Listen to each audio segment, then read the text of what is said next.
We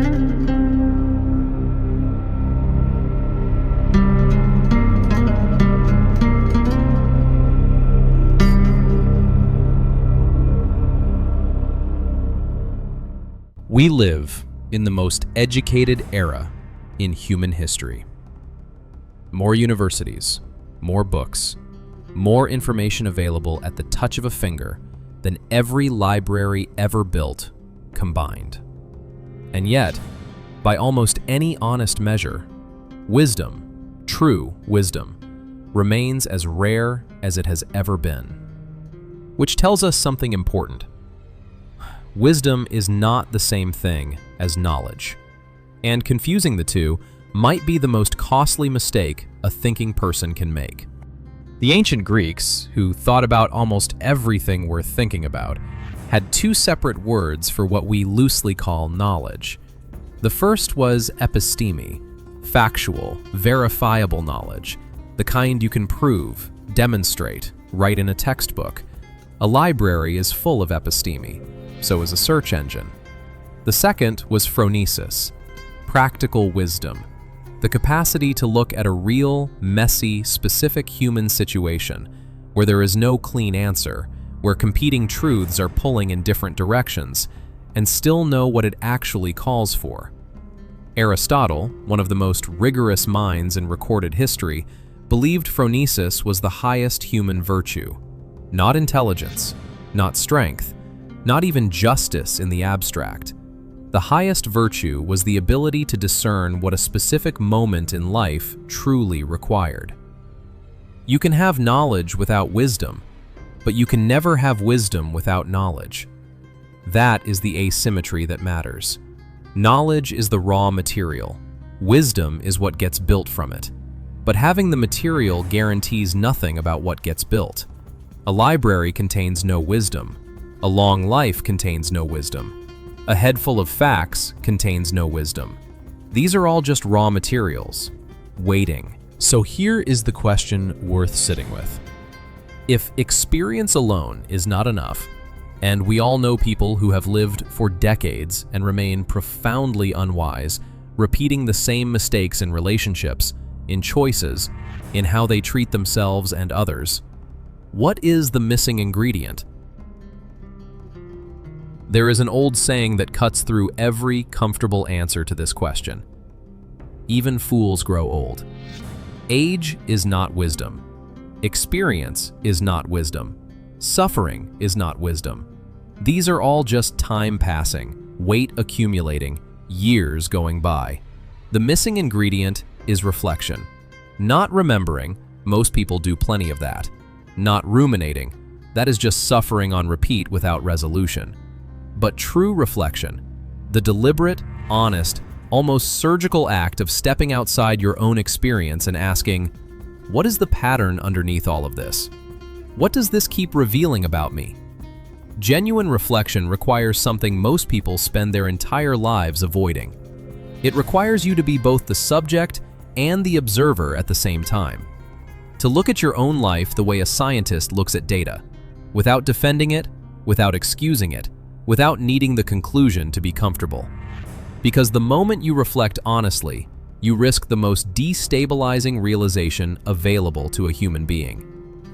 I was the common denominator all along. That is why so many people never arrive at wisdom. Not because they lacked experience, but because they were never willing to pay the full price of reflection. Now here is something worth challenging. The assumption that wisdom belongs to the old. We attribute wisdom to age because age can provide more raw material, more experiences, more mistakes, more seasons of life to potentially reflect on. But the key word is potentially. Age provides the material.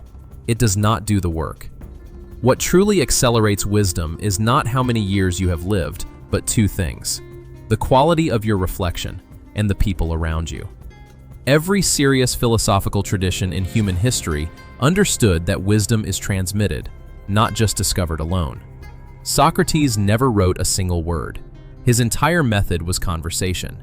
He believed wisdom emerged between people, through honest dialogue, through the friction of being challenged by someone who refused to let you stay comfortable in a half-formed idea. The African tradition puts it even more directly. Ubuntu, I am because we are. Your capacity to understand life deeply is not built in isolation. It is drawn out of you through contact with others who are themselves living honestly and paying attention. This is why some young people carry a wisdom that sometimes shames their elders.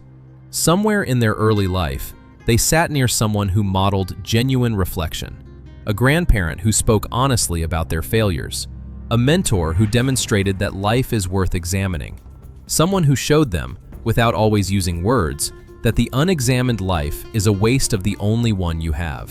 That is transmission. And it is one of the most powerful and underrated forces in human development. So what does the pursuit of wisdom actually look like in a real life?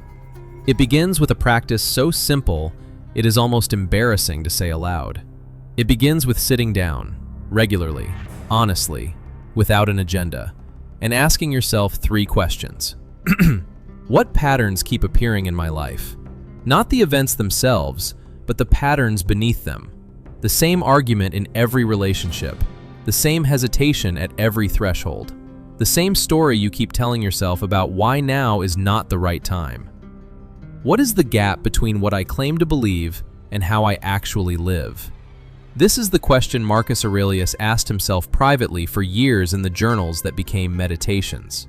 He was one of the most powerful men in the ancient world, and he spent his private hours interrogating the distance between his ideals and his actions. And finally, what is this season of my life trying to teach me that I keep refusing to learn? These are not comfortable questions. They are not meant to be. Wisdom has never been comfortable. But the people who ask them, consistently, honestly, over time, are the ones who stop repeating the same decades on a loop. Wisdom is not a destination. It is not a level you reach after enough years have passed or enough books have been read. It is a practice, a daily, ongoing, sometimes uncomfortable choice to look at your own life clearly, to take the raw material of everything you have lived, everything you have lost, everything you have been given and thrown away, and ask what it is actually made of. Knowledge without reflection is just a heavy bag you carry everywhere without ever opening.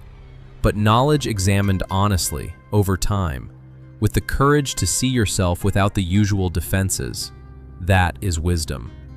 And it is available to you. Not when you are older, not when life gets easier, not when you finally have enough distance from the pain. Now, in whatever season this finds you in. The only requirement is that you are willing to pay attention to your own life. Even fools grow old. The question is what you choose to become in the time between. This is The Examined Life. My name is Charles, and I'll see you in the next one.